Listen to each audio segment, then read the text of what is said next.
Dundas Square, live in downtown Toronto. Good morning, Toronto. Good morning, Canada. Dina Pugliese, Seixeiro here with you. This is breakfast television, but you knew that, didn't you? Summer is the perfect time for students to gain valuable work experience, save a little cash, yes, and socialize. But how can you stand out with little to no experience? This is a legitimate question. Here with tips is Coach Danny Stone. Danny, good morning. Welcome to the show. Good morning, Dina. Morning, Sid. How are you? Danny, we're so grateful you're here because we all need some help right now. The teens watching right now, can I share a quick story? I was a straight A student, and I rolled up to my local, should I say where it is? It's fine. It was a long time ago. Is it okay? McDonald's.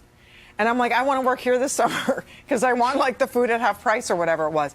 They didn't hire me. And I'm like, what did I do wrong? What did I do wrong?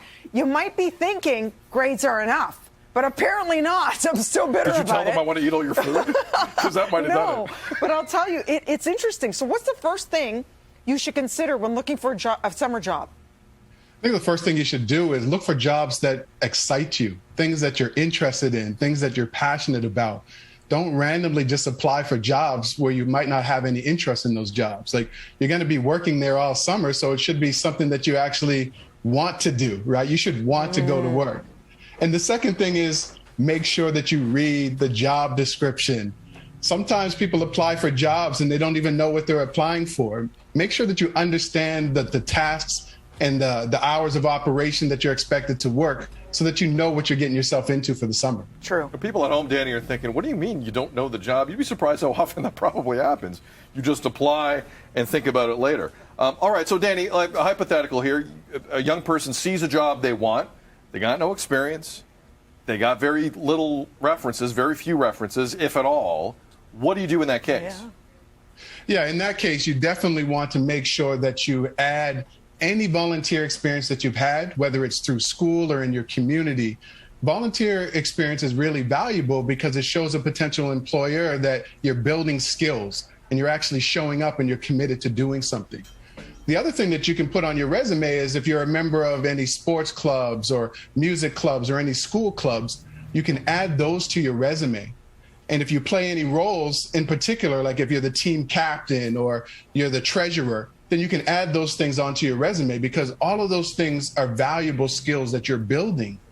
Yeah, it shows responsibility, discipline, all that stuff where they're like, okay, I feel, safe hiring you. I think you're reliable. Okay, how to nail that job interview. You already mentioned you should be interested in whatever you're talking about. Yeah, I mean, the other thing to nail the interview is to go back and reread the job description and make any notes about the job that you see. Anything that you think you can do well, you want to make notes about that. Any questions that you have, you want to write those down. The second thing you want to do is go to the company website. Is there anything new that's happening within that company that you might want to talk about in the interview? Then you want to think of possible interview questions that they're likely to ask you. Now, you might be saying, Danny, I don't know. Well, go to your best friend, Google, and Google summer student job interview questions. Once you see those questions, you write down some possible answers, and that'll start to help you prepare. And then also, one of the things you want to do is find a parent or a friend or someone who's going to be serious and do a practice run with them. Go through a couple practice interviews where they're the interviewer and they interview you so that you get comfortable being around an interviewer and being in an interview. Yes. Danny, last question. I know a lot of places are still conducting interviews via Zoom. Others aren't, but some are. If you're, and this isn't just for young people, this is for everyone, really. Right. What's the biggest tip you can give someone in a Zoom interview environment?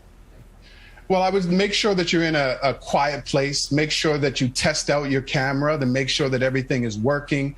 Make sure that you're aware of what's in your background.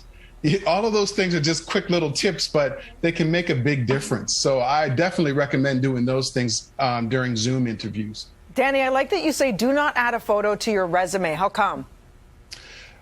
Well, it's just not required. I think adding a photo is, in some countries with your CV, you can add a photo, but we don't do that in North America. There's no need to add a photo to your resume. It's just something that we just don't do here and is not expected.